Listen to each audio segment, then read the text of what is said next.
This is exactly right. We know so much more about our skin than we used to. And we know how important it is to take care of it with CeraVe. CeraVe facial cleansers don't strip the skin. They strengthen the skin barrier from day one. I've always used CeraVe. They have little samples at my dermatologist as I'm leaving, and they don't do that with just anything. CeraVe is the #1 dermatologist recommended cleanser brand and offers a range of facial cleansers for all skin types. Find yours. Goodbye.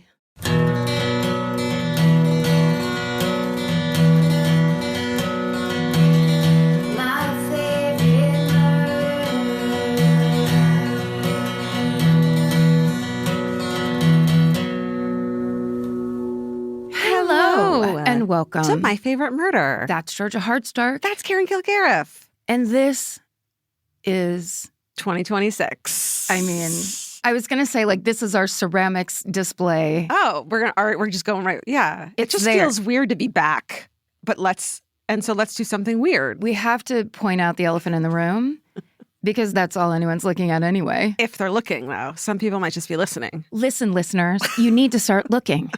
We told you that years ago. Look and listen. That's Please. What we've been saying. We built it into the beginning of the podcast before we even knew we were doing video. Basically, next week, I was going to say tomorrow, but it's next week. What is time? Is our 10-year anniversary episode. 10 years. Which is fucking crazy. Wild as hell. So crazy that we haven't even finished talking about the gifts we got from the 9-year anniversary, which was a year ago. And we got so many beautiful, lovely, handmade ceramic gifts. Right. We thought it would be like a couple people who could throw some clay would be like, sure. We were inundated with beautiful art. And it's funny because 9-year anniversary is ceramics, obviously. 10 years, like tinfoil. What is it? It's tin. It's so boring. That's like, we have to like finish this up and not ask for tinfoil Please presents. send us as much Reynolds wrap as you can. Reynolds wrap if you're out there. If you're looking and listening, please. Oh, we're using the name brand. Yeah. Okay. That's right. Okay. That's because good. Reynolds wrap, the time of our lives. Let's get these out of the way really quickly. And then 9 years is over. And then let's stop talking about it and just wrap it up. This is a ceramic. In Reynolds wrap. This is a ceramic Siamese, like vintage cat with an incredible necklace on it that I'm obviously obsessed with. When I first saw that, I was like, they made the whole thing. And it's like, no, Karen, they just made the necklace. Like, it's a ceramics thing. No. Obviously. Here's what they did. Oh, you got the full story? It's Jordan from J Mac Ceramics, JMAC Ceramics, who found a mold from the 1970s of this cat from someone's garage. They found it. They found hundreds of molds because they do ceramics. Oh, right. So it's new vintage. So the mold is vintage. The clay is new. The cat is new. And I didn't know you could do that. You could make your own. That's when you really care about ceramics. Right. And Jordan also looked at the markings to make sure that they were like correct to Elvis. So this is like the only one that I have that's cross-eyed. Do you want to process these feelings? Because that's like a tribute almost. That's beautiful. I don't know if I can process that. Yeah, you shouldn't do it on the show. Feelings are hard for me. It'll take a while. But feelings are great content. This is hey listeners, this is why you got to look, because you should see this cat is so beautifully made. Oh my God. It's so cool looking. It's perfect. Can we put it right? Let's put it on that. There. What a lovely gift. And then what if I break it? What if I break it? And then Jordan also made you dog bowls. Oh my God, those dog bowls are gorgeous. Yeah, so that's really, really cool. So Jordan from J Mac Ceramic has been probably waiting a year and been like, look, I fucking did what you guys asked. Not only did I do what you asked, but I above and beyond. Broke into people's garages and got these molds that they don't use anymore. That really is art. That's incredible. Okay, what do you have to share with the class? Well, these are incredible. So this was sent in by Keiko Inoue from Keiko Pots on Instagram. How do you spell that? Keikopots. Got it. And these are stacking Mothman mugs with this beautiful artwork. I guess we should really very heavily describe this to the listeners. Right. So these are beautiful beige ceramic stacking hippie coffee mugs with no handles. So it's like you're just supposed to take your dandelion tea and stand at the window. Yeah, put your both hands around the mug like you just went through something. Yeah. But the funny thing is they stack and make a whole Mothman, but the top part is the face. So who do you give the crotch of the Mothman to? To someone you hate or someone you love? I think it depends on what you're into. Okay, because take it apart. It's a crotch. That one has a crotch on it. And then the top just looks like a sneaky little Mothman peeking over like a fence. Sneaky cute Mothman with 2 middle fingers up and then crotch man. Well, and more so, this mug on the back very lightly has etched into it by, B-Y-E. Mm-hmm. On the bottom, it says bitches. Oh, perfect. So, there is a real high-low, above-below situation happening with this stacking. That's what art's all about. Truly. Who are you? Are you up here? Are you down here? Drink out of that mug that day. This is amazing. It's so good. I really love this one. I was excited when I saw that. I think that'll go up for sure. But I really was confused when I saw this next one, which I thought someone just sent us in a butterfly, where it's like you got the assignment wrong. It looks like a pinned moth, a beautiful pinned, like real dead moth or butterfly in the middle of a frame. But it's fucking made of ceramics. Ceramics. So it's like, I honestly thought it was like, you guys didn't get it. I'll just read this email fast. This is from Noelle and Lisa. And it says, here's to 9 incredible years from 2 of your longtime listeners in Boise, Idaho. Like these ceramic butterflies made by Lisa, who owns the Potter Center, you've embraced metamorphosis in all its beautiful, awful, messy glory. In the public eye, no less. And then in parentheses, all caps, it says Queens. And then it says, thank you for giving us community in the chaos, permission to laugh despite the darkness, a nudge to prioritize mental health, and for telling such important stories with empathy and nuance. You've inspired both of us in countless ways. Here's to transformation, community, and art. I love that. SSDGM, Noelle and Lisa. And then just the most intricate, beautiful, small, symbolic butterfly. I thought it would be a moth because you like moths, like that's all it meant. But that's actually like really beautiful. It's really poetic, and thank you, Noelle and Lisa. That's so thoughtful. We're looking forward to what you make out of tinfoil. Yeah, good luck beating the moth. Okay, so this last one, you don't have the paper on because I wanted to surprise you. Okay. Okay, this one is, so you can see it's like an SSDGM stained glass hot dog mustard thing. A hot dog stained glass window piece. Yes. And this is from Alora at Down the Line Design. And it says, hello, everyone. I am a stained glass artist out of Colorado. I've been wanting to do these pieces for a long time now and finally made time for it. I hope they arrive safely and fill your heart with joy. So it's not ceramics, but I'm going to let it happen anyways. Hell yeah. Because I want to show you what else. They made this cool SSDGM one, but Alora also made, close your eyes. Okay. Okay, look. Oh my God, dead pets. Dead pets, stained glass. Stained glass dead pets. Wait a second. And that looks, they have the look of our pets. Exactly. It's Wait, so but wild. then look at this. I know, that's the creepy. You turn it around, they just have dead eyes. That's how it is. Oh my God. Yeah, so Elvis and Georgia's stained glass pieces, and they're fucking beautiful. So beautiful. So I guess that's what Alora does. Alora says, I had a corn dog piece go viral, selling many of them. I don't have any interesting hometowns, but I live in Denver, so insert any story from there. So there's a lot. Yeah. And I see the eyes are hand painted. That's why they're you're all, right. all white They're not- and then painted the eye color. so gorgeous. I mean, we have so many of these items. Yeah. We should just go through them, just keep on going through them. There's so many amazing things. Totally. So thank you guys for the last year. For our 9-year anniversary. We have a year to say thank you, right? Yes, I think so. So I thank you hope for so. those. We treasure all of them. The ones we haven't talked about, we've seen, and we fucking love them all. Incredible. I mean, this is just a drop in the ocean of the great stuff we've gotten. Cool. All right. What a way to come back from a nice long break. It's been a long break. It's so weird to be back. How was your break? How was your... It was lovely. As I usually do on break, when I go home, stay with my dad. He watches football with the football piped directly into his hearing aids, and I sit next to him looking at TikTok, and then when there's a good play, he stops, rewinds it, and says, look at this run. And then I have to talk to him about football. Like, I understand what we're talking about, and like I'm super into it. And every time by the end of the trip, I am into it. So, do you go, stop, you need to see this TikTok ever? I do. I just text him the TikTok. Oh, so he can watch it now. Yeah. So if I start laughing really hard, sometimes it'll pull him out. So he'll be like, what's going on? And then I'll be like, I'm sorry. So it's a very weird, we've gotten our modern language down. Love it. A little bit. That's how it is now. It's really relaxing too. Boomers and Gen X, like this is how we connect with our parents. TikTok can build a bridge. TikTok and football. Yeah, we can do this. It's a language all to itself. How was your trip? I mean, how was your break? It was good. We planned on going so many places and then just ended up staying home, and it was fucking amazing. I have a New Year's resolution, which I don't normally have. Let's hear it. Okay. This is my plan, and I started last month, and this is it.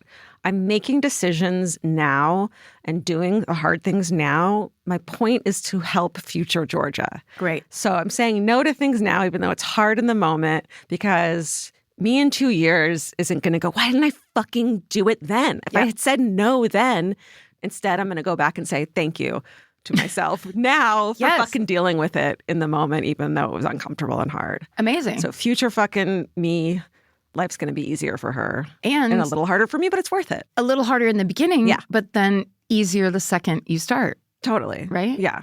I did the same, not the same resolution, but started my resolution because I was like, I just have to do more stuff so that my life isn't just work. And there's just like the expansion of just kind of lots of experiences.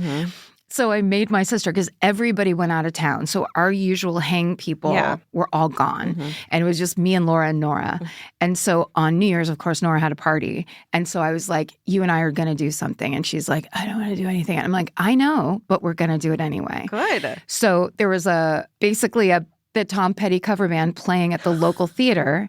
And so we're like, let's go see it. Yeah. So we buy tickets and we go to the pub next door and eat dinner, and we're hanging out. Amazing. The show starts at 9. It's 9:08. The band starts. And I go, oh my God, there's an opening band? And my sister goes, no, that's them. And I go, this is a New Year's Eve show. And I go, there's no way that's the actual band. And she goes, it is. And she's like, I've gone to shows there before. It's the real band. I'm like, but they have to fill time until midnight. And she's like, it's the band. But we were like fighting about it because I was like, there's just no way that's how it would go. And we basically sat there like talking and laughing or whatever. And it was over at 10 and we never went. Yeah, that's what adults want to do, right? Yes. I was like, wait, do we have to get up and run in there now? Because they started literally on time. Yeah. Like, who does that? People who want to be home by midnight and in bed by midnight. Yeah, I really had my weird LA goggles on where I was like, dude, this thing starts at 11:15. Right. And she's like, I'm telling you, nobody wants to be listening to music all the way through midnight. Ew. Everyone wants to go home. Yeah. Yeah. You have a podcast you want to talk about? Okay, so I had to do the drive again. Yeah. Because the dogs came. Okay. And I listened to Beth's Dead. What a cool thing to listen to those guys talk through the other side of an experience like that. It's like everybody's heard about like that kind of stuff and then the after effect, but it's like you always get it from the one perspective. And it's like the people who went through it and are like, this is what we went through and we're going to tell you all about it. Yeah. It was just so cool and so personal. Yeah. Isn't Elizabeth Lane wonderful? It's just like, she and Monica are just like such lovely people. Also, they were so smart. It's like they weren't out to get anybody. No. They wanted answers. So it wasn't witch hunty, and they handled everything really well. Totally. This is an interesting parallel because this is a podcast called Under Cover of Night. And I literally just found it on like the iTunes homepage. And I was like, oh, I forgot to pick something. I'll just pick this. And it's about a woman who is found dead in a small town in Texas. And there's all these strange circumstances around her life and around her home. She lives in a tiny Texas town, but she has a British accent. People know her, but not well. They find stuff in her house that people suddenly start drawing conclusions. And essentially, I think one of the log lines that they say is, if people found you dead and they just saw what was around you, what would they think about you? Or what could they come up with about you? Jesus. And so it's these podcasters who are like journalists and researchers who are just trying to get answers and like compare. Because they're just like a mystery of who this person is and they and die. It's like locals who had to deal with it who then told stories based on things that were found in the house. And do they figure it out? Yes. Okay. And it's so compelling. It's so well done. And it's the same thing where it's like that idea of like having an idea and running with it. Yeah. And then here comes the researcher, fact journalist person or whatever to be like, well, that actually doesn't track with what we knew from before. Oh, I love the mystery. Okay, what's it called again? Undercover of Night. Undercover of Night. And it's just basically how mysterious a woman alone who dies is. And she gets murdered? Well, they're not sure. They're not sure. It's suspicious circumstances to the people who find her. Okay. And so that's the whole thing. Okay. And it's really good. Okay. And really well done. I'm in. I love it. Yeah. All right. Should we do the first 2026 highlights of the Exactly Right Network? I think we should. Okay. We have a podcast network. It's called Exactly Right Media. Here are some highlights. Well, we have a brand new podcast, a legal podcast called Brief Recess. And host Michael and Melissa this week, they break down the Getty Art Museum curator's alleged conspiracy to receive stolen goods, ongoing threats to trans rights through the Childs v. Salazar case that's going on right now, and an unfortunate update involving J.K. Rowling that's probably connected to that. Yeah. And then on Do You Need a Ride? Hey. Chris and Karen, welcome back comedian and musician Henry Phillips, one of the funniest people. Just one of the greatest. They cover awkward celebrity encounters, alien invasions, and more. His awkward celebrity encounter is so hilarious. I'm sure because he's so awkward to begin with. And so funny. Also, if you don't know Henry Phillips, he had a viral video called You and Your Fucking Mug of Coffee that was one of my favorite things because it was like he would walk around with a giant mug of coffee and like the first one is he's at a voting booth and he's just spilling coffee everywhere. And I was absolutely that person with the mug of coffee I couldn't control. Oh my God, I love it. He's the greatest. He's so good.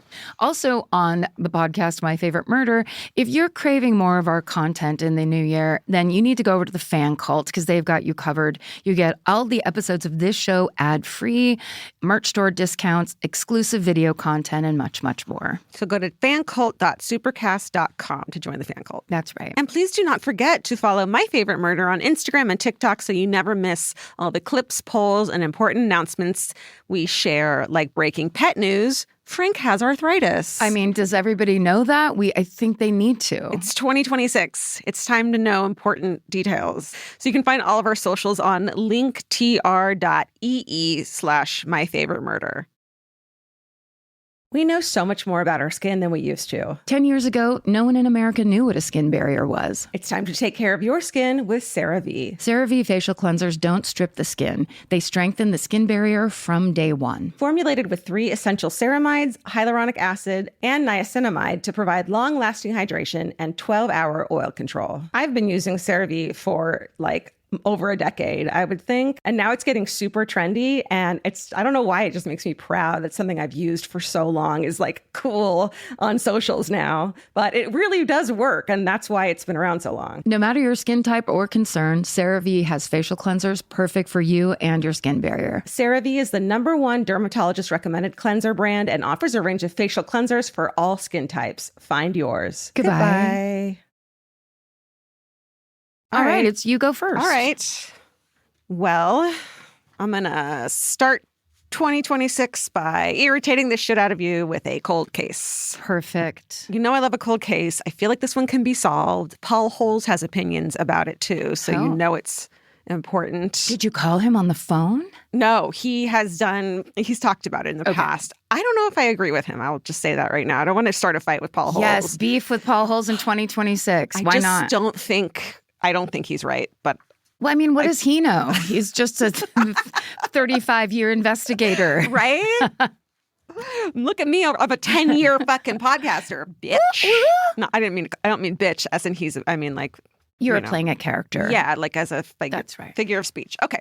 So this is a cold case double homicide that rocked two Missouri families in 1980. It's one of those cases that are always on the lists of like unsolved cases that can be solved or that have weird clues in them.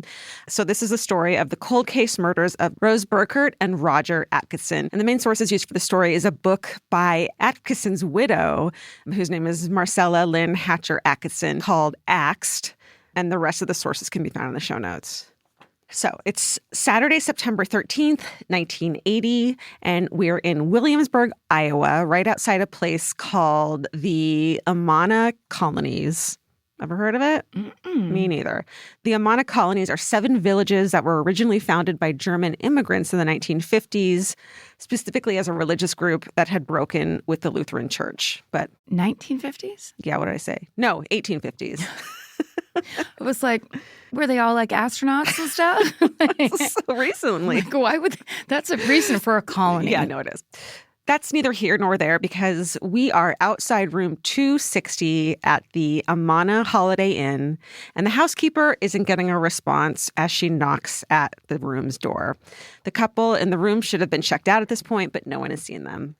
The housekeeper can hear the TV on in the room, but after a minute goes by with no one answering, she goes inside. When she enters the room, first she's in this little hallway where you can see into like the end of the room, not the bed. And you can also see the entrance to the bathroom on one side. And so she sees several belongings strewn all over the floor in front of the bed. And once she rounds that little corner, and it's like this total 80s, 70s, 80s hotel room, and can see the bed, she sees 2 lifeless bodies, a man and a woman, and lots of blood. Oh. She calls her boss and the police. So the couple had registered at the front desk as Mr. and Mrs. Roger Burkert, but this is kind of just half true. When the police arrive, it's determined that the people are Rose Burkert, who is 22, and Roger Atkison, who is 32. They're not a married couple, but Roger is actually married to someone else, a woman named Marcella Atkison, who goes by Marcy. That actual couple, Marcy and Roger, live in St. Joseph, Missouri. So that's 200 to 220 miles away, like a 4-hour drive, let's say. And the two of them have been together since Marcy was 15 years old and since Roger was 18. So high school sweethearts. They've been married a very long time. They don't have any kids, which Marcy will later talk about being due to her having endometriosis. And it had been a very painful, subject in their marriage. Roger works as a telephone installer, but he's also a beloved Sunday school teacher in the church. And then Rose, the 22-year-old who's found in the bed, is also from St. Joseph, but she and Roger's wife, Marcy, have never met. So Marcy has no idea who this woman is. Rose has a 2-year-old daughter named Rachel, whose dad isn't in the picture. And she works as a nursing aide at a nursing home, but she's also about to go back to school full-time to become a nurse. So it looks, of course, as if Roger and Rose had been having an affair. At the time the murders first happened, Marcy is deeply in grief and asks that people not pass judgment on her husband and Rose, saying they could have been in a motel together for any number of reasons. But as time passes, it does seem to be clear even to her that they were having an affair. So much later, when Marcy writes a book about the case, she talks about how she and Roger had been struggling in their marriage and how he had had several affairs.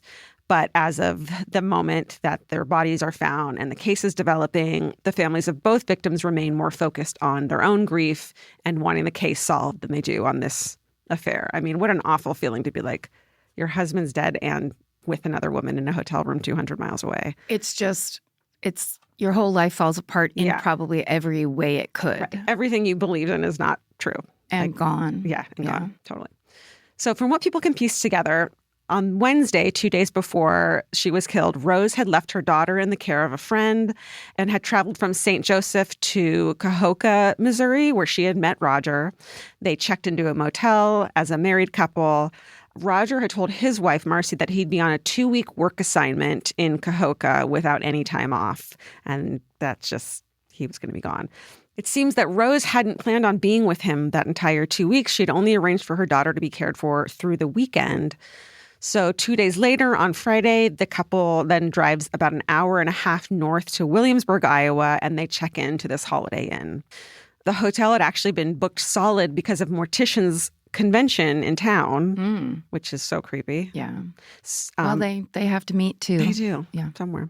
But there had been one cancellation in the hotel, and Rose and Roger are assigned to that. They get the room. It's room 260. So it's just weird because it doesn't seem like anyone knew they were going to be there because they didn't even plan the trip, really. Right. Like, it's hours away from where they had first met, hours away from their hometown. They hadn't made a reservation. They weren't even supposed to be able to get a room. Someone canceled to get the room. Does that mean someone was following them? Either someone was following them or was just like a chance encounter. Yeah. Just someone just found victims there. Yeah. You know what I mean? Like, Yep. and if they hadn't gone there, like, would the person in room 260 have been killed anyways? Or would they have been killed? You know, it's just kind of that thing. It seems like they'd been followed, right? I mean, that was the first thing that popped into my head. Also, do you think that room 260 was on the second floor? Yes. And it was also inside the hotel. Like, you couldn't get, it wasn't like it faced the street and the doors faced the street. It was like you had to go into the hotel to get to the door. Ooh. Right? Yeah. So the hotel staff say that the couple ordered room service. They moved their car at one point, and some calls were placed to and from the room. That's the information they have. There was a call from Rose to the babysitter when she first arrived at 7:40, and then this babysitter called back, and then a third call was placed to the room, but we don't really know any details about where this call came from. So we're back to the morning of the 13th after the police are summoned to the hotel, and this is what they find. There had been no forced entry into the hotel room, but, you know, someone could have had a key. Right. And the room could only be accessed from inside the hotel, as I said. The key thing is weird, too, because it was an actual key.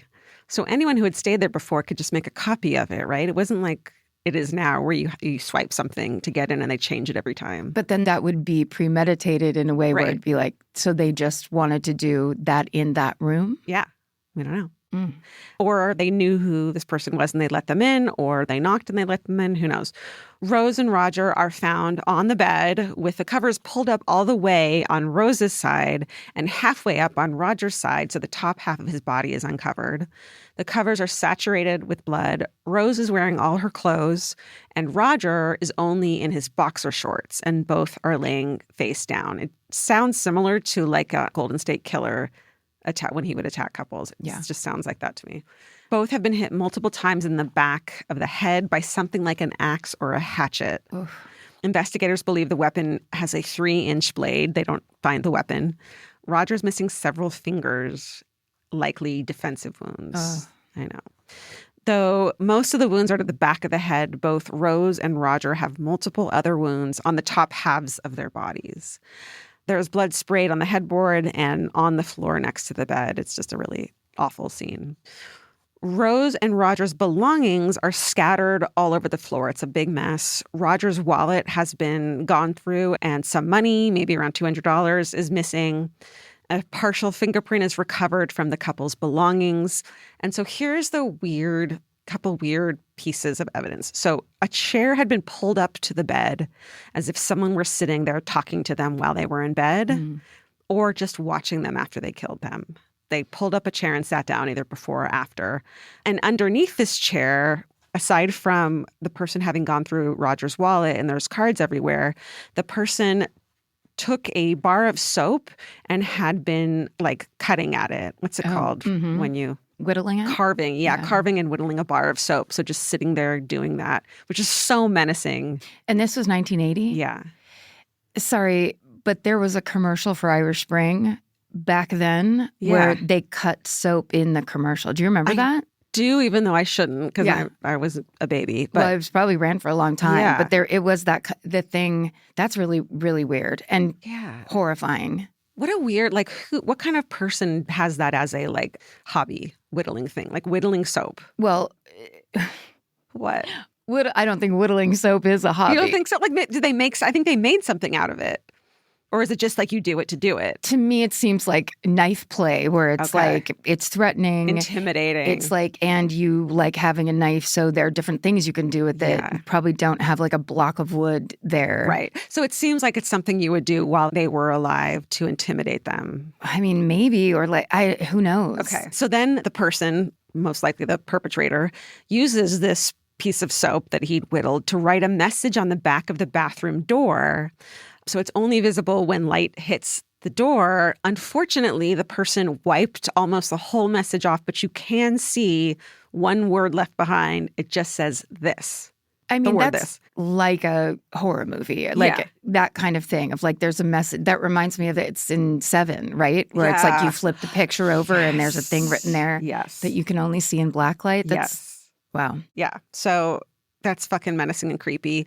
There's a lot more evidence in the bathroom as well. The sink and one of the white bathroom towels are both visibly stained with blood, and a tube of toothpaste has been squirted into the bathtub and into the sink. So the person then picked up the toothpaste, squirted it, made a mess all over the bathroom. And this is part of what Paul Hull's theory is, which I'll get to shortly. Toothpaste, what does that mean to you, that they did that? They just wanted to make a mess. I mean, if they were kind of out of their minds and doing stuff and in there, right? If they're like looking for stuff or grabbing writing shit on the wall, yeah, like making a mess. It's just hard to say. Mayhem, kind of. Mayhem, but then also, or if they're a full psychopath that just everything's very calm and they're, Or purposely misleading the police to be like, this means nothing, but they're going to think it's a clue. Yeah. But that feels less likely the further back we go in time because I feel like people do stuff like that because they've been informed over the years by TV shows and entertainment. Yeah. Okay. So here are some theories. Let's get to those. It sounds like the affair between Roger and Rose was possibly developing into more than just a fling. People around their hometown of St. Joseph knew about the affair. Marcy, the wife, would later learn from her pastor, no less, that Roger had become really attached to Rose's 2-year-old daughter. So people, of course, looked at Marcy pretty quickly, at the wife, as you do. Why did the pastor know? Did he go probably talk to his pastor about it? Yeah, probably. It sounds like it, right? So Marcy files a wrongful death suit against the Holiday Inn, saying that the hotel didn't provide adequate security and that this contributed to Roger's death. That lawsuit is ultimately settled out of court, and both parties agree to keep some of that settlement private. I wonder if there's also details about the evidence in the case that they didn't want getting out there. So she gets the settlement from that, and then she also is able to secure a double indemnity life insurance payout from various insurance companies that they had life insurance with, totaling $140,000 in 1980, which in today's money... $350,000? $550,000. Wow. Yeah. $500,000 is a lot of money. Yeah. However, that could just be what couples do sometimes. I don't know. It doesn't necessarily mean anything. Yeah. People die and that happens all the time. So it doesn't really mean anything. And she does have an alibi. She'd been babysitting for a couple that was out of town when this happened. And again, this is hours away from their hometown. So she couldn't have gone up and back, but maybe she hired someone to. Maybe she was pissed off, you know? And then I think they kind of stopped paying attention to her as a suspect because she has an alibi. It doesn't seem like they have any evidence. But also there are other theories that are compelling as well. So another possibility is that the killer could have been an ex-boyfriend of Rose's who had apparently been stalking her in the weeks leading up to the murder. On September 9th, right before she left to go on this trip with Roger, Rose had told a friend 2 things. That if anything ever happened to her, she wanted one of her brothers to raise her daughter.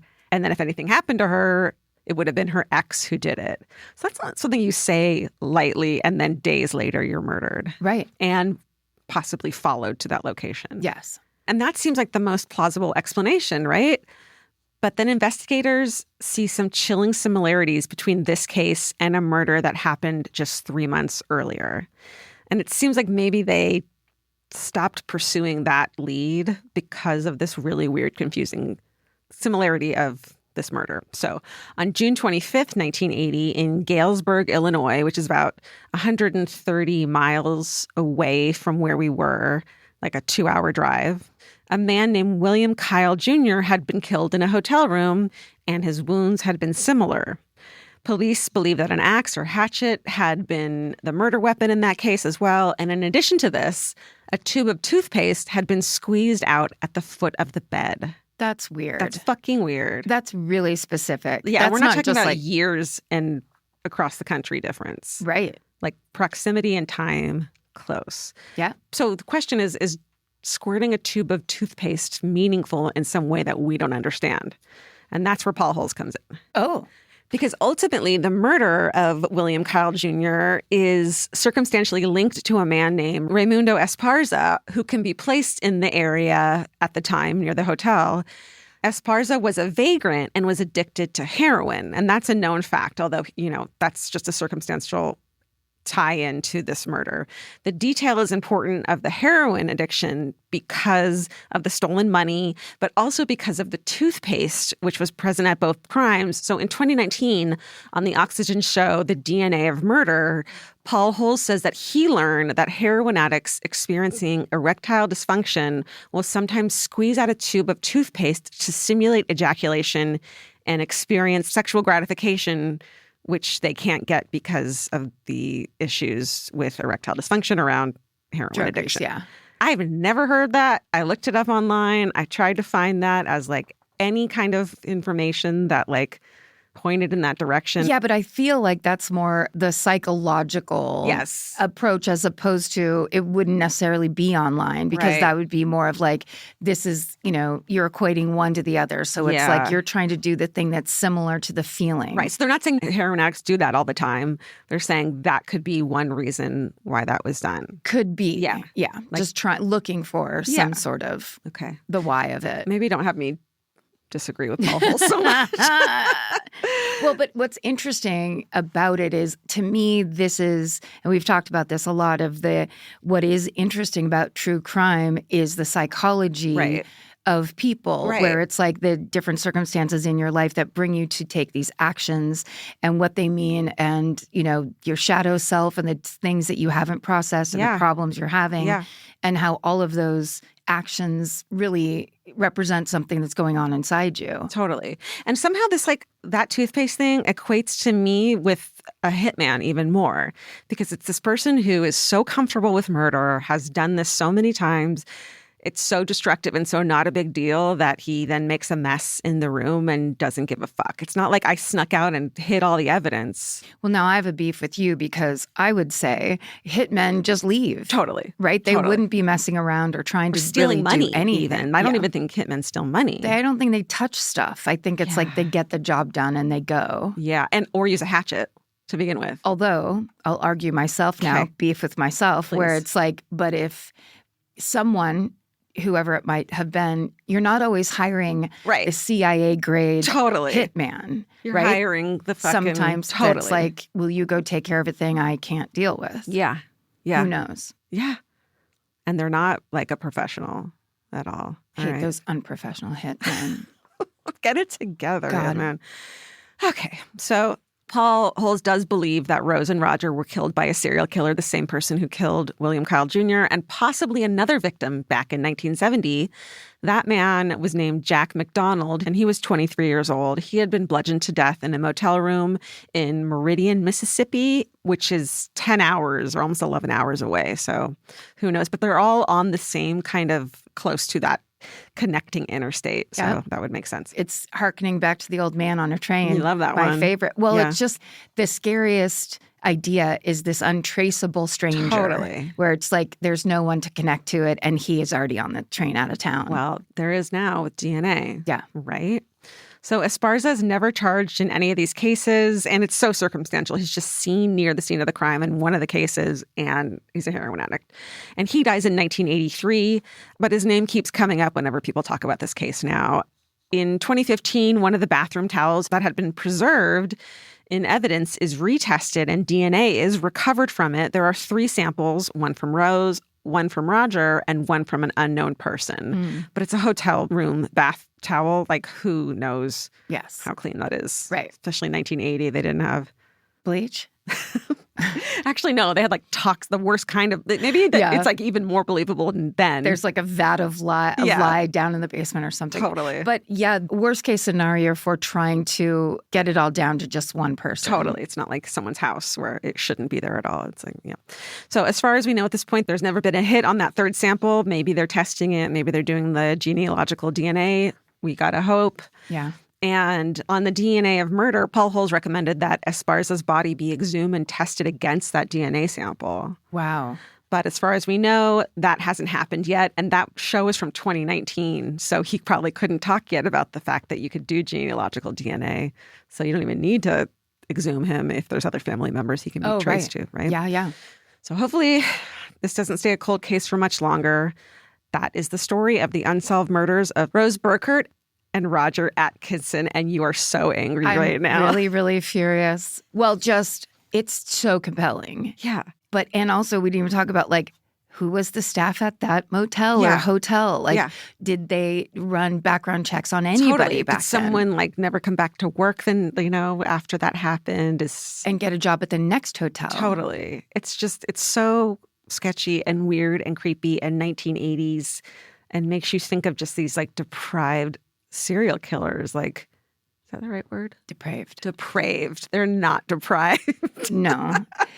It's also like the thing of it's plenty and bad enough an axe murder or that kind of violence where it's like, but then all of these additional things that add to it, but also add to the confusion because we have heard of lots of stories where it's like the Golden State Killer himself where there's so many red herrings. Yeah, that's what I think about the toothpaste thing. It just seems like such a what's it called when you throw a wrench in the thing, in the place? Red herring? Yep. You throw a wrench into the red herring. When you throw a red herring into the toolbox. Yeah, you don't want that in there. No, because then it just leads you in a completely different direction rather than like the obvious basic facts of the money being stolen and the fingerprint and the way they were murdered. No break-in, no signs of break-in. Like instead of that, the obvious basic ones, you have like the soap being whittled and the fucking toothpaste and the writing in the back of it just doesn't. It makes it so much more difficult, it seems like, to get a clear answer. Right. And to theorize and to kind of feel like, well, this is why this happened. Yeah, or obviously, blah, blah, obviously, blah. it was revenge. Obviously, it was blank. Right. And it's just like, and also that's a wife who then has lost her husband in multiple ways in one story. Totally. Or a heroin addict that's being accused of murder and is completely innocent and he's just actually a victim of his own drug addiction. Absolutely. All of it is just, I hope you see my point now and never do a cold case again. Right. Okay, but in year 11, when I'm like, I have an answer to our cold case. You'll have the last laugh for sure. That's right, but I won't laugh. No one will be laughing at all. No. And it is not a victory. No. Why do we do this? Why have we been doing this for 10 years? Some people would argue against it. Many have. 10 years of it all. Many have, including ourselves. That's right. Wow, that was great. Oh, well, thank you. I think the reason that I get upset is because I'm going to be thinking about this a lot now. Mm-hmm. And that's the thing. That's why I tell you is I want you to take some of mine from me, please. Take this off of me. It's very heavy. Now you do it. Yeah. Well, I'm going to put something on you that's heavy now. Oh, great. And insane. Okay. So it's a turn. It's not left, though. Okay, I like these. It's one of the crazier stories, and I was going to do it on tour, but we had so many good choices on tour. Yeah. It takes place in 1930s New York City in the Bronx, where a guy in his late 20s named Tony Marino owns a speakeasy because it's the Depression era, a terrible time for almost every American, but it's also the Prohibition era, so alcohol is illegal. But you can find it if you know where to get it. That means speakeasies. Mm-hmm. So if you don't know, a speakeasy is a secret bar that got its name. I just learned this. Speakeasies got their name from illegal British and Irish bars of the 19th century. They called them speak softly shops. Oh, to not let anyone hear you fucking drunk as shit because you're not supposed to be? Or zip it about this place. We're going to go get drunk so we can keep doing it. Got it. But doesn't that sound like I'm joking that they used to call them speak softly shops in England as opposed to a speakeasy? It sounds like you're making fun of British people. Yeah. And I think we're going to get emails about it. We do. Okay, so as you know, it's a speakeasy. Special knock on a hidden door, maybe a little window slides open. You say the password. We've seen Who Framed Roger Rabbit. We've seen Boardwalk Empire. Yeah, that one too. We've seen movies and TV shows. Yeah. But speakeasies ran the gamut from being swanky, having beautiful decor and very fine liquor, to several notches below total dives. The worst of the worst, serving liquor that could make you go blind. Homemade ethanol gin. Yep. Oh, God. Do you read about the ones with people on tourists drinking? Oh, God, I read those stories all the time. I don't know why I'm fascinated and horrified by them. Yeah. Just like basically being served it and Ethanol poisoned. in like a fucking hostel and Yeah. dying. It's just so terrible. It's horrible. So Tony Marino's speakeasy is one of the worst of the worst. It's a room behind an abandoned storefront. They've got a handful of tables, a ratty sofa, and a toilet behind a beaded curtain. No. Yes. Don't do that. Yes, they will. In your face. They're like, you can't tell anybody about this. We're not putting a door on the toilet. But in 1930s, like, is that actually like luxury toilet? Because it's not out back. At least it's there. Yeah, kind If of. it's here, we're going to watch you do it. Well, let's talk about the positives. Okay. Tony's Speakeasy has a snack bar that's free for his patrons that offers assorted lunch meats, bread, and sardines. I love a dive bar like buffet. Like drawing room would have a fucking vat of hot dogs. Yeah. Hot dog water that had been sitting there for 10 hours. There was a place in San Francisco called Specs. It wasn't a dive bar. It was just kind of hidden. But they used to have little those plastic baskets that would have cheese and crackers that somebody cut up the cheese and then it would go cheese cracker, and you would just get drunk and sit there and be like, cheese and crackers, my favorite. Dive bar snacks. I mean, come on. Yeah. Oh, it's in Little Italy. Yes, it's the Alley Bar. It's one of the oldest bars. Yeah. Oh, that's a fucking great bar. And the sign is a pair of glasses. Right. And you have to know it's a bar. Oh, it's so a good. great place. Cheese and crackers. And also you're allowed to eat on the toilet. So, just kidding. So sandwiches, of course, can't make up for the absolutely atrocious liquor that Tony serves his low-down dirty patrons. They're usually unruly drunks. They all get into bar fights. Like, it is pretty bad there.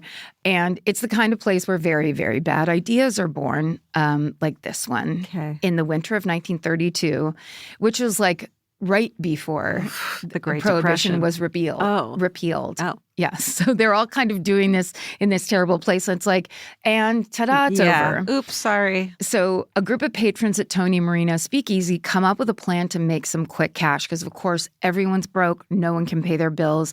Completely desperate. The richest of the rich are throwing themselves out of windows. You know, middle-class people are now super poor. Everyone's in a bread line, like really rough. Yeah. Everyone needs to make quick cash. And they decide they can do this with a plan about and at the expense of one of the Speakeasy's regulars. This Mark is a man named Michael Malloy, who's been since described as, quote, a biological wonder. This is the story of the unkillable Mike Malloy. Oh, my God. So the sources Marin used for this story are the book On the House by Simon Reed, a 2020 episode of Criminal, and a 2012 Smithsonian Magazine article by Abbott Kaler. The rest of the sources are in our show notes. Okay, let's start with the roughly estimated 60-year-old Michael Malloy. Okay. Of course, he has a very murky personal history. It's believed that he's an immigrant from Ireland, immigrated to New York City. He doesn't seem to have family. He doesn't seem to have friends. In this book, On the House, author Simon Reed quotes a district attorney from back then who says, quote, "I cannot prove much to you about Michael Malloy, who he was or where he came from. Malloy is to me an unknown. He was a derelict hanging out in speakeasies, doing odd jobs for a bit of food or shelter, probably never on salary, and always working for drinks when he could get them." Yikes. So the one thing we do know about Michael is he is a raging alcoholic, and he's a staple at Tony's Speakeasy. He's always there, typically getting so drunk on cheap whiskey and gin, he usually ends up at the end of the night slumped on the bar, like passed out. Yeah. There are other regulars at Tony Marino's Speakeasy who see Michael do this night after night, like 24-year-old undertaker Francis Pasqua and 29-year-old grocer Daniel Kreisberg. So on one night, late 1932, these two men, along with Tony Marino, the owner, they get talking about their money troubles. And one of them pitches a diabolical idea. We should kill Michael Malloy and split the payout on his life insurance. While he's there sleeping? Yeah. Ugh. Full voice. Yeah. As they're leaning on his back because he's passed out. No. Okay. And the person who pitched this idea was Tony, and that's because he'd done it before. Oh, dear. So we're talking about the 30s in like New York City. Yeah. Tough stuff. Yeah. People going through it, people like surviving by any means necessary. The year before, Tony started an affair with a woman named Mabel Carlson, who herself was down on her luck. We don't know how old she was. He convinced her to take out a life insurance policy and named him as the beneficiary. No. And as author Abbott Kaler reports, he, quote, force-fed her alcohol, stripped off her clothing, doused the sheets and mattress with ice water, and pushed the bed beneath an open window. What? So Mabel died ostensibly of exposure and alcohol overdose, but her official cause of death was listed as pneumonia, suggesting she died a natural death, and Tony collected that payout, no questions asked. Holy shit. Right?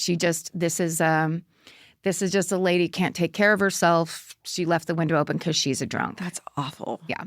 And it's also awful because Tony's running the speakeasy with this shitty liquor and basically going, well, who of these people that I am serving this liquor to can we take advantage of because they're addicted to it? Yeah. So this is the idea Tony pitches to these two guys, and they decide to make a plan. The plan is, let's do the exact same thing to Michael Malloy. Anyone can see Michael's not a healthy man. He is always drunk. He's lived a very hard, clearly, and very lonely life, doesn't have a job or a permanent home, and he basically lives on the sardine sandwiches he makes at the speakeasy's bar cart, which actually is a real argument for tinned fish. Yeah. Because you've got those oils, you've got those vitamins. Yeah. But he also drinks an ungodly amount of very cheap alcohol. And so they probably just rationalize killing him like, oh, it's almost better for him. Look at his terrible life. So basically, Francis, Daniel, and Tony, they just ask Michael Malloy if they can take out a life insurance policy on him. It's unclear if Michael is suspicious in any way or if he's just blackout drunk, but he basically says, sure, go ahead. Okay. So Francis Pasqua, the undertaker, sets up meetings with different insurance agents, and he brings Michael with him. So it's like, I need to set up a thing for this guy. The insurers all smell a rat, and they all refuse to issue any policies. Well, it's also like, why would we give a policy to someone who isn't – a life insurance policy is to give someone money when they're like – when a person who's making money dies. Yes, for the family it's not and just to like, cover the bills. Yeah, it's not just someone died, I get money. Hey, can I get this guy and they're just like, no, no thanks. Right. So Francis, Daniel, and Tony have to rework the plan. They decide they're going to set up more meetings with new insurance agents. This time, they're going to leave Michael Malloy at the bar, and they're going to get a friend of Francis's, who they falsely claim is a florist named Nicholas Mellery, to go. So it takes about 5 months. But Francis finally finds a few insurance agents who are willing to work with him. He gets 3 policies taken out on this Nicholas Mellery, who again is not real. 2 of them are with Prudential Life Insurance. One's with Metropolitan Life Insurance. And if all goes according to plan, the 3 men will have around $3,500 to split between them. In 1932. How much? 33. What did you say? $3,500. I'm going to go 11,000. 83,000. Holy shit. Yes.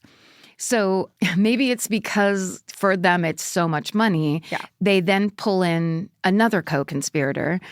It's Tony's 28-year-old bartender, Joseph Murphy, who is willing to falsely state that he himself is Nicholas Mellery's next of kin when they have to identify the body. So they just start pulling people in on the plan. Yeah. All these men get together and they start having to discuss, how are we going to kill Michael Malloy? They decide the cleanest option is to give him an open bar tab and let him drink himself to death. And then once he's dead, they slip the fake ID into his pocket that says he's Nicholas Mellery. And then Joseph Murphy goes, identifies him as next of kin, and they get their life insurance money. When Tony Marino offers Malloy unlimited drinks at the speakeasy, he is over the moon, of course. Again, not at all suspicious. The first day of his open tab, he drinks an insane amount of liquor, enough that should incapacitate him, if not outright kill him. He just goes for it. Jesus. And he doesn't die. He doesn't even pass out. He downs his drinks one after the other like it's nothing, and he just eventually says goodnight and walks out of the bar. Oh, my God. The 4 men, it's now 4 men, they are stunned. Michael comes back the next day. He's like, it's open bar, open tab for me. He does it again. Can you imagine the hangover of shitty liquor, like a lot of it? Can you imagine being in a place where the hangover doesn't matter anymore? Like it's just like drink through it. Yeah. Probably never stop being drunk. Yeah. Just keep going. Yeah, I've done that. The next day, he does it again. He binges this insane amount of liquor, says, thanks, everybody, good night, leaves. No, nothing happens. Then when he returns the next day, he only puts his glass down to walk over to the snack cart and make himself a sardine sandwich. Then the day after that, he walks into Tony's speakeasy and announces, quote, boy, ain't I got a thirst. He's just stoked. Yeah. Is all positive. And this really speaks to the power of positive thinking. If you're enjoying yourself, anything is possible. Yeah. Obviously, Francis, Daniel, Tony, and Joseph need a new plan. Mm-hmm. And they decide they're just going to swap out Michael's drinks with methanol, wood alcohol, which you were talking about before. Mm-hmm. It's the kind that's used as paint thinner. I mean, yeah. Right. Yeah. So, of course, it's not fit for human consumption, and in large quantities, it could blind you or kill you. And that's what they used to make bathtub gin with. They would mix real gin with that to kind of be the, cut it with it. Yeah, like the baby aspirin and the cocaine kind of a thing. Okay. Mm-hmm. So the bartender, Joseph, goes out and he buys a few cans of wood alcohol at the paint shop for 10 cents a pop. Michael comes back into the bar. Joseph starts by serving him real shots of liquor, but by shots 2, 3, 4, and so on, it's just straight wood grain alcohol. Michael doesn't even seem to notice. He downs several drinks without so much as a shudder, and then he keeps ordering more and more and more. They do take a toll, though. He eventually passes out. He falls to the ground. Francis is sitting at a table watching all of this. He walks over when Michael's body hits the ground. He checks his pulse. He checks his breathing. They're both slow and labored, so the guys just wait and they stand there staring at him thinking he's dying. But then Michael starts snoring. So he wakes up a few hours later and asks for another drink. Oh, God. Poor guy. So the men realize we need a new plan. Francis, who's the undertaker, thinks back to a body that he handled once of a man who had died after eating bad oysters while drinking wood alcohol. And so the guys try to replicate this death by serving Michael a plate of oysters that have been marinating in straight methanol. Ew. Gross. Yeah. Michael gobbles them up and asks for more. Fuck. He thinks they're great. At this point, Francis, Daniel, Tony, and Joseph are getting mad. They're like, this man is... They basically become kind of sadistic. One afternoon, they serve a very drunk Michael a sardine sandwich packed with carpet tacks and broken glass. What? Thinking if he's not noticing the wood grain alcohol, then maybe he'll just eat this. Oh, my God. That's like desperation at this point. Yeah, they are desperate. What the fuck? And they're like, okay, he'll eat this. It'll tear up his organs. Michael eats it without complaint. Joseph will later say that Michael, quote, ate it and liked it. By this point, the men are at a loss, and it seems like they're pretty vocal about this frustration because they start pulling more and more co-conspirators into the plan. Most of these guys are shady neighborhood types. They're not particularly bright. They have petty criminal backgrounds. And it includes a guy named Johnny McNally. Another's named Joseph Maglione, who goes by the nickname Tinier, because he has an artificial ear. Is that what we're going to get for our 10-year anniversary? Oh. A tin ear. I would love a tin ear. Cute. Georgia, don't ruin our surprise. Oh. You fit it right onto your old ear because he has an artificial ear. Another named Tough Tony Bastoni because he's super nice to everybody. That's a joke. He's probably pretty tough. Okay. And altogether, these guys, they'll eventually be dubbed the Murder Trust in the press, which for simplicity, we can call them now. So I don't have to name every single guy every time. So one night in December of 1932, the Murder Trust gets together to figure out how to kill Michael Malloy once and for all. They can't keep doing what they're doing. The drinking for free is costing Tony and his speakeasy a lot of money that he doesn't have to spare, on top of all the other costs like the wood alcohol, the oysters, and also a month has passed since they took out the life insurance policies. Right. So now the first premium payment are due. Yeah, they're spending money on this. They're spending a lot of money that nobody has. Right. It's like the problem starts that we don't have any money. Right. So now it's like, chasing good money after bad. Figuring out how to move forward isn't easy, though, because now there's 8 men pitching ideas, and it's chaos. And it's chaos filled with very, very dumb ideas. Oh, my God. Like tax in a fucking sardine sandwich? Tax in a sardine sandwich was like one of the good ones. Again, that made it all the way to like production. So at one point, one of the men suggests they shoot Michael, but then he's reminded that it needs to look like a natural death so they get the payout. Right. So once again... A natural shooting? Just a very natural one. Yeah. Look, it's natural here in New York City. Once again, it's Francis Pasqua who decides what route they'll take. The men basically look back to how Tony killed Mabel Carlson. They get him drunk. He blacks out, throw him into the car. They get him out. They throw him into the park, strip him down, put him on a park bench, dump water all over him, and leave. Jesus. The next morning... none other than Michael Malloy shows up at Tony Marino's speakeasy. Oh my God. He's a little worse for wear. He is very cold, and he can't remember how he wound up outside the night before, but he's basically fine. The murder trust regroups again, and they decide they're going to run Michael over with a car this time. They're going to try to make it look like a hit and run. So they pull in yet another co-conspirator, a 24-year-old cab driver named Harry Green, who agrees to do the job for $150, which is worth how much in today's money? 1,000? $3,700. You say that as if I'm anywhere close. Appreciate you. I'm just trying to support you. I appreciate it. Because I love this game. I hate it. I'm never even close. So at the speakeasy, Joseph gets Michael blackout drunk again. Then some of the murder trust guys take Michael's body to a nearby road where there's not a lot of traffic. They put a Nicholas Mallory fake ID card in his pocket, lay him down on the road, and Harry Green hits Michael with the taxi before reversing backwards over the body. Harry and the murder trust men flee the scene. The next morning, they pore over that day's newspaper. They're looking for the reports of a fatal hit and run. Nothing's there.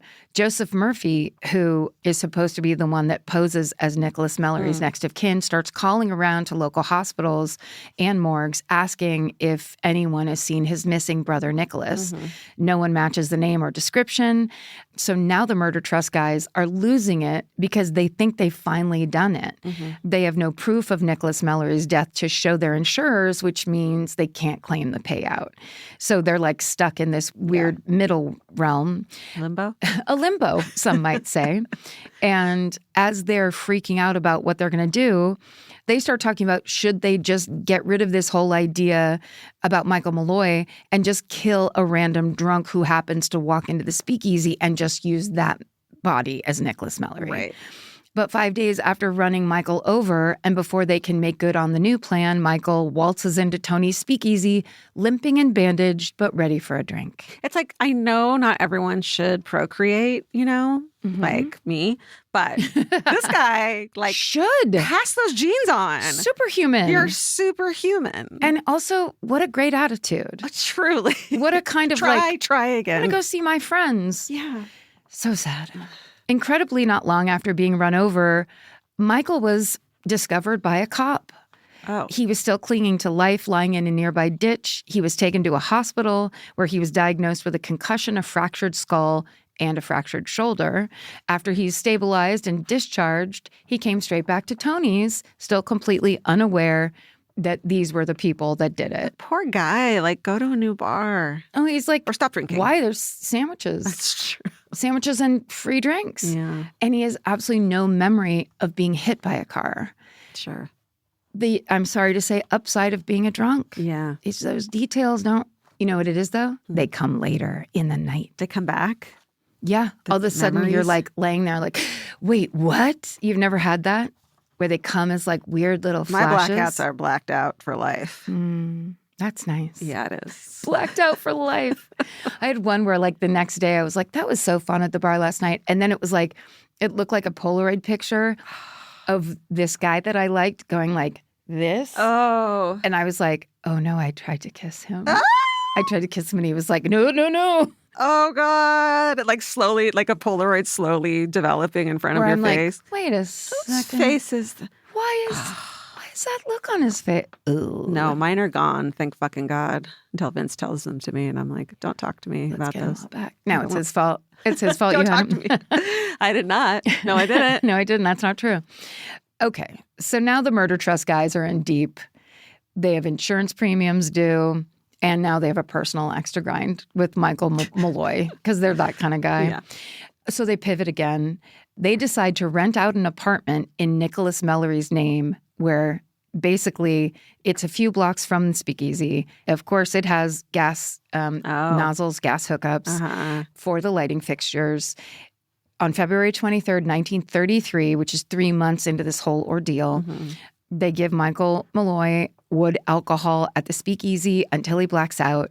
They carry him to this apartment, lock him inside, open up those gas nozzles, and this is what finally kills Michael Malloy. Ay vey. When they go back to make sure he's dead, Francis Pasqua asks a specific Bronx doctor who he knows through his business as an undertaker to show up at the apartment and claim Michael, who is now Nicholas Mallory, has died of pneumonia. And in exchange for that, Francis promises this doctor $100 of the increasingly spoken for insurance payout. $3,000. $2,400. Damn it. That was pretty close. Okay. But just one day after murdering Michael Malloy, the murder trust guys bury his body in a cheap box in a pauper's grave. A day after that, Francis shows up to the respective insurance office asking for the payout. Metropolitan Life gives him $800, which is 4, 5, 7, 20,000. Yes, 20,000. 4, 5, 20,000 in today's money. But the Prudential agents are extremely suspicious. Yeah, like they care more than the cops do about this. You know, Yeah. they have literally more to lose. Yeah, it's all about money, baby. And they want to see the body. So Francis tells them that won't be possible. Nicholas Mallory has already been buried. So now the insurers are launching an investigation. So this is very bad news for the murder trust, of course, but they internally are having problems. They only have $800 from Metropolitan that they're divvying up among 10 people at this point. And that isn't going well. They're fighting. Some people are demanding more money than others. The whole thing is descending into serious chaos.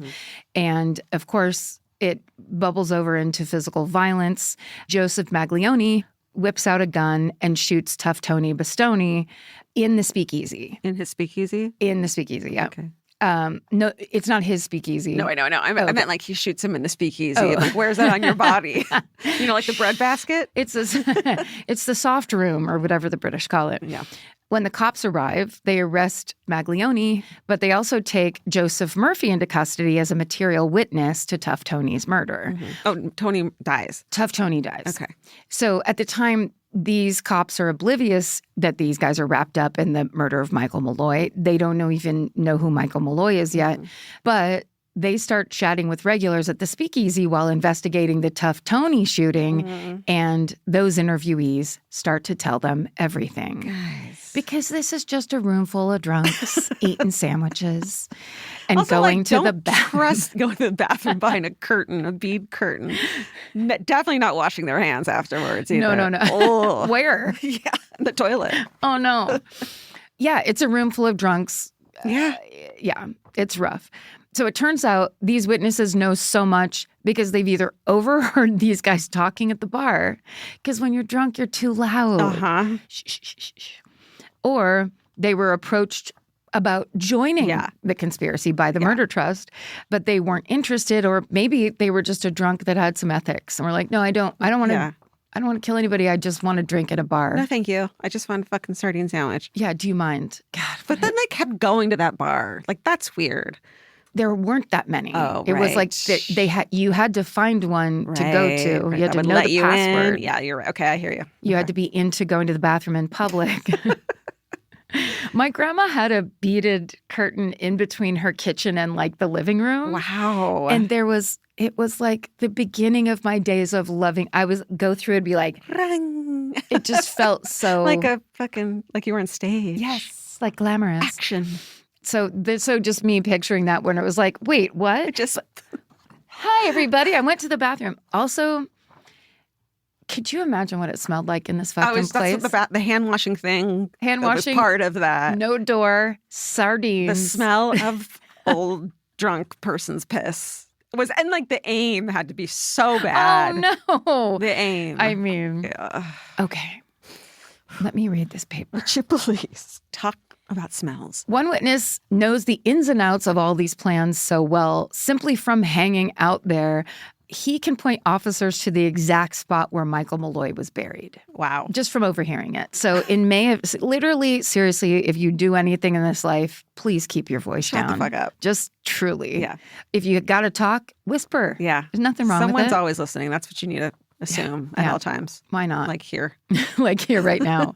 It's as if microphones are on you at all times. Okay.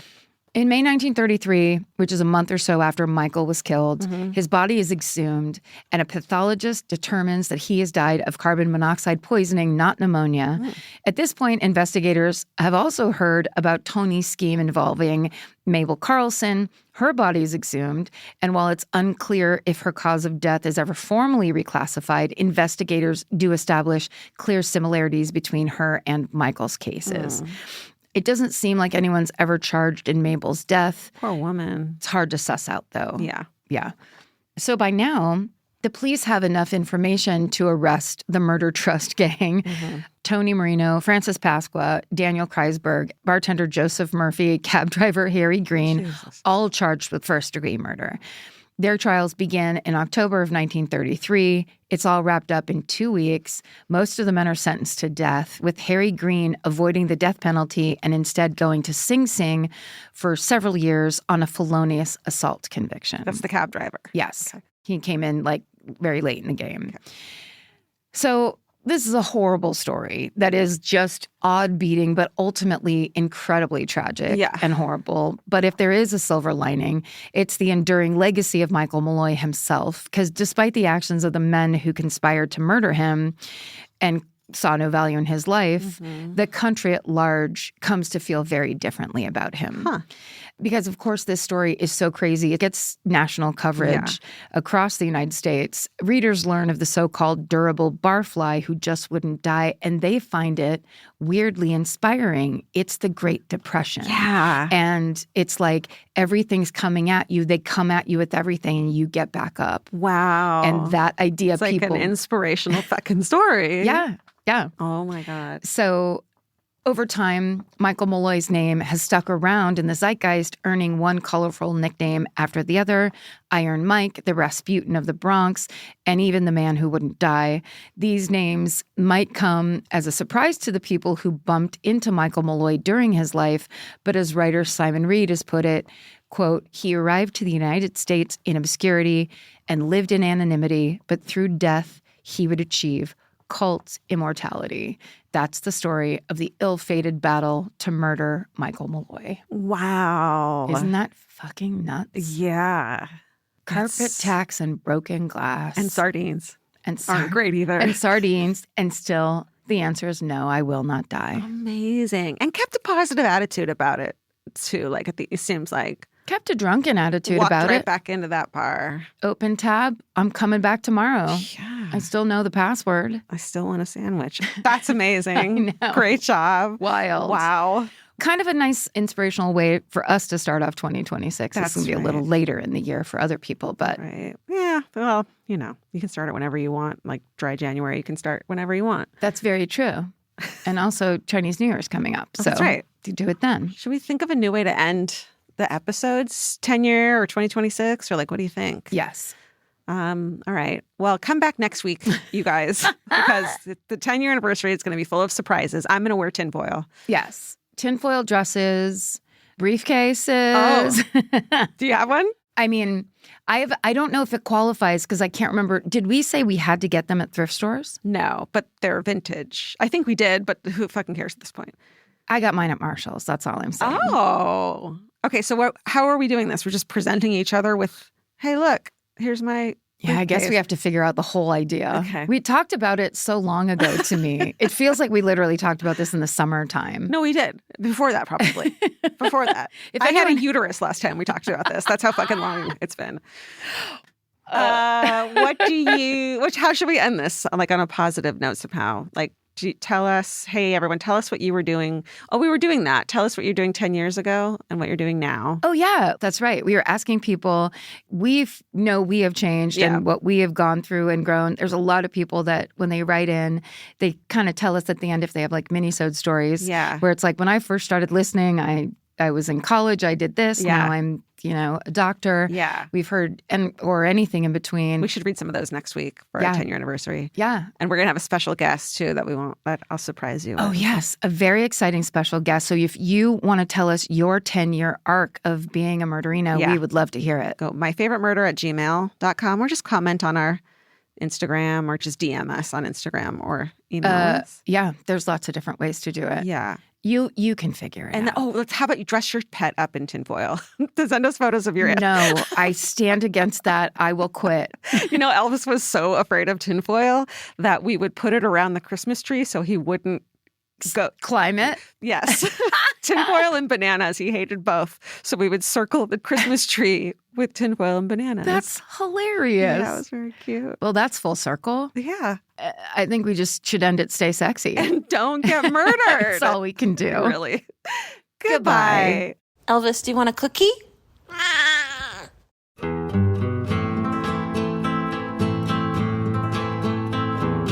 This has been an Exactly Right production. Our senior producer is Molly Smith, and our associate producer is Tessa Hughes. Our editor is Aristotle Acevedo. This episode was mixed by Liana Squilacci. Our researchers are Mary McGlashan and Allie Elkin. Email your hometowns to myfavoritemurder@gmail.com. And follow the show on Instagram at myfavoritemurder. Listen to My Favorite Murder on the iHeartRadio app, Apple Podcasts, or wherever you get your podcasts. Or you can watch us on YouTube. Search for My Favorite Murder, then like and subscribe. Goodbye.